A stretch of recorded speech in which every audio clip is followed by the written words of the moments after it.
దేవుడు లేకుండా ధర్మం ఉండదు, దేవాలయం లేకుండా దేవుడు ఉండడు, దేవాలయంలో దేవుడు వ్యక్తం అవుతాడు, అంతటా ఉంటాడు భగవంతుడు, కానీ దేవాలయంలో వ్యక్తం అవుతాడు. విద్యుత్తు వైరింగ్ ఎంత ప్రాంతం జరిగిందో అంత ప్రాంతం విద్యుత్తు ఉంటుంది, కానీ ఎక్కడ బల్బు ఉందో అక్కడే వ్యక్తం అవుతుంది.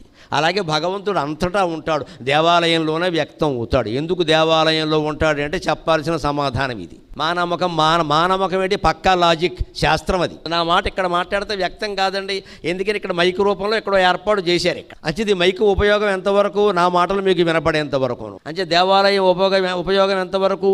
గుండెల్లో దేవుణ్ణి కనుక్కునే వరకు గుడిలో దేవుళ్ళకి మనం కనిపెట్టాలి, వెళ్ళాలి, గుడిని కాపాడుకోవాలి. గుండెల్లో శివుణ్ణి కనుక్కోగలిగిన వాడు గుడిలోకి వెళ్ళడం మానేయచ్చు, అభ్యంతరమే.